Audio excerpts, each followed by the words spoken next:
Yesterday was the reveal for the new Legends Limited Super Saiyan 3 Goku. A lot of us thought that he would transform into Super Saiyan 4, but that was not the case. It's basically an upscaled Tapion, where on his deathbed, he will emit some AoE damage to the person in front of him and the allies of the enemy. The Great Ape looks great, the animations look good as well, but it's very safe to say a lot of people are quite disappointed. On the other hand, there's a lot of people that are okay because they know, or at least they hope so, because of the idea of a Super Saiyan 4 Goku appearing in the 2025 festival. If that happens, I guess things are okay, but I think regardless, there will be people complaining because of the overwhelming supporters buff incoming. It's gonna make the game, in a sense, more pay to win, which should be very obvious. But this year, in totality, with their new philosophy, really just hasn't hit. And I think there's that overbearing feeling this year more than any other year. You could put that onto being tired of playing the game. Someone like me, I've been playing for 7 years, but I don't think that's the case, because I still thoroughly enjoy Dragon Ball Legends, but I think the game has just gotten a lot more unfair. As a result of yesterday's reveal, I saw there was no Super Saiyan 4 Goku, and this is not a factor of his kit. I just simply wanted a Super Saiyan 4 Goku.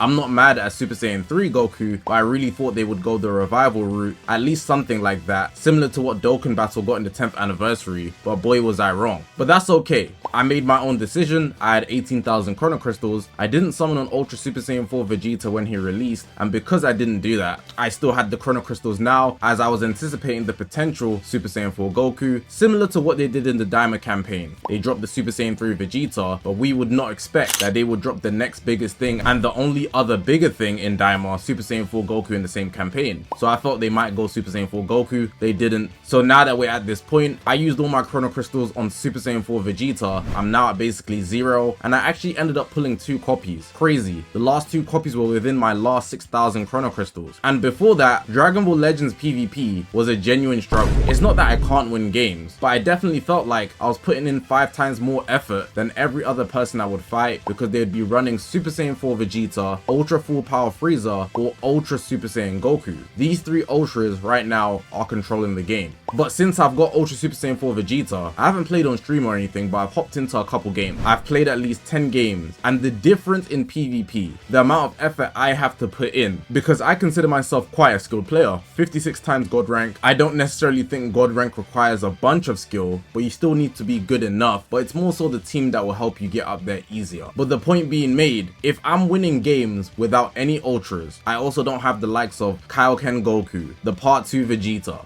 Kefla, even the LOE units. I'm running purely on platinum equipment, Zenkais, and the new Super Saiyan Goku. Just 1 Ultra. It's still very tough. Bear in mind he's 5 stars. But since I've got Ultra Super Saiyan 4 Vegeta, I really feel like the game has become such a wash. I don't lose games, and I think that's saying something. Let's dive into 2025 so far. If there's one word I could use to describe Dragon Ball Legends in 2025, the word I would use would be inconsistent. They preach this idea of the new philosophy they're going to start applying, basically stating that they want teams to do things that they're actually supposed to do. If you guys didn't play Dragon Ball Legends prior to 2021, you wouldn't really know this to be the case, but as a concept, you'd wonder why Legends isn't like this right now. Well, there's reasons for that, but I'm not going to get into that yet. But simply, a tag like regeneration, if you read the word, you would assume they can gain a lot of HP back, but they simply don't do that. In fact, a team like Saiyans, who have no ability to regen, the characters have no ability to do that. Goku and Vegeta be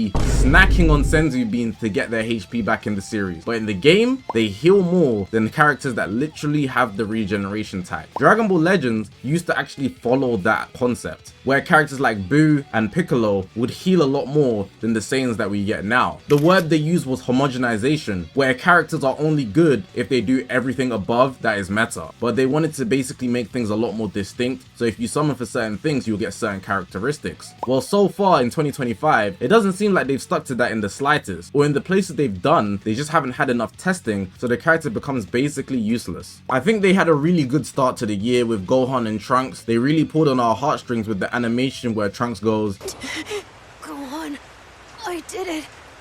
I became a Super Saiyan.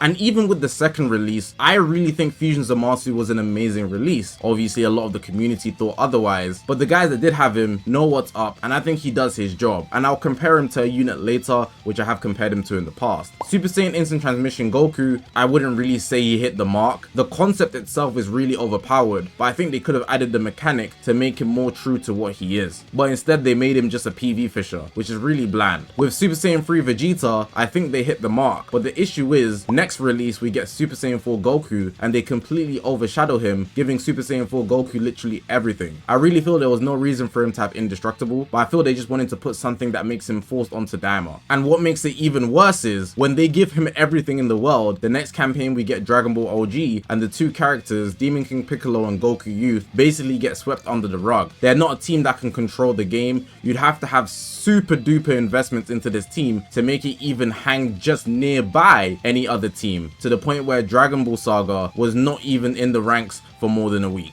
Daima was being used all the way until the anniversary, and even when we get to the anniversary, we now get MUI Goku and SSBE Vegeta, right? But even then, I feel like they were very excessive with MUI Goku, and they really swept SSBE Vegeta under the rug. SSBE Vegeta, the guy that literally blows himself up, gets endurance but no buff cancellation, but MUI Goku, the guy who can potentially just get one tapped and die, using this technique where he has no other options, he's in a vulnerable state, but he also gets the same endurance layer as Vegeta. And some people might argue, well, both Goku and Vegeta took a lot of hits, so they should both have endurance. Well, then you could argue that every Saiyan in Dragon Ball should have endurance when they come into Dragon Ball Legends, and I think that's just ridiculous. They gotta draw the line somewhere. Then we get to part 2. Kaioken, I guess they held him back with no survivability, but his gauge is literally outrageous. He's literally Fusion Zamasu on crack. But I do think with Vegeta, they hit the mark perfectly. They sacked off his offenses to give him the survivability layer and the defensive capacity, which is actually sensible. Moving on from that, we have Super Saiyan 2 Kefla, made her strictly offensive, combo potential, and nothing else defensive really and truly. And Metal Cooler, you know how everybody feels about him. The concept on paper is okay, but I think they were really scared on giving him defenses because they would be too overpowered. But that's where the testing aspect comes in. So you can see it's really all over the place regarding Legends Limited. One's good, one's bad, one hits the mark, one's overpowered, then one's completely irrelevant. And it's like, damn, it really just felt like a pick and choose fest until we get to the Ultras. We've only had 4 Ultras this year, which is about the normal amount. The only issue would be that people didn't like that in the part 3, they dropped 2 Ultras back to back, but that's another conversation. There's one thing that's been 100% true, every single time an Ultra drops, they take over the game. With the exception of Ultra Super Saiyan 4 Vegeta, but he would take over the game if there wasn't 2 other Ultras that released not even a whole month ago. Ultra Perfect Cell, the first Ultra of the year, when he dropped with the permanent ability to nullify endurance, the buff cancellation and endurance, and being a red when there was major yellow starting off the 2025 year, Ultra Margin Vegeta, Beast Gohan, Gogeta Blue, obviously he's gonna hit numbers. Then we get to the part 3 of the anniversary, we have Super Saiyan Goku with the KO guard, which is just something everybody runs nowadays. Having the ability for him to save himself and anybody else on your team that doesn't have survivability is nasty and something that will probably be timeless. And then Full Power Frieza, the Death Beam, it's cool until you realize it can chain everything. Short animation as well, so it can just get you out of every situation. On the opposite end, the enemy basically has no room to breathe. It's quite suffocating. And then Vegeta with the switch attack, the amount of damage it can do is super overwhelming. Just to then get tap attacked after that, you've basically lost a life if you let anybody get you down to half health, because once that switch attack activates, he's basically going to be able to take you out. The only thing the developers have done this year, from the seams of it, is make the Ultras the best in the game. It's almost as if Ultras are the only thing worth your Chrono Crystals now, because the Legends Limited, you don't know what you're going to get. They've been super duper inconsistent with the LLs, some of them looking like Sparkings, some of them looking like Ultras, some of them actually being Legends Limited. But one thing's for sure, you will get your value out of Ultras, but that also makes the game suffocating given that they're the hardest to pull. I do understand that this is a gacha, but it only feels like it's getting more and more unfair. And honestly, I don't mind that Ultras are the best in the game. They are the highest rarity, so I would hope they are the best in the game when they release. But with the Legends Limited and how they preached about this new philosophy and what they're trying to do, they haven't succeeded in the slightest in my opinion. And I can only hope that for the rest of the year, they do a much better job. When you wrap up this whole conversation with the fact that your enjoyment is based on a major RNG factor where there's barely any pity, I will give them props. They have somewhat improved with what they did with the Ultra Super Saiyan 4 Vegeta banner, but that should have been the base standard. It's almost as if they're 10 years behind every other gacha because every other gacha has a decent pity system, especially in comparison to Dragon Ball Legends. So I only hope they improve going forward, and that the second half going towards the festival of this year can be a lot better. I'll give them props for the animations, but the PvP experience is only seeming to get worse, especially once you stack on top the supporters aspect. But hopefully you guys did enjoy this video. Let me know you guys' thoughts. I know it's a bit of a yap session, but I just wanted to explain how I feel. If you haven't already, make sure to press the subscribe button. We're on this grind to 200,000 subscribers. I appreciate you guys for watching, man. My name is Zakashi, guys, and I'll see you guys in the next one, man.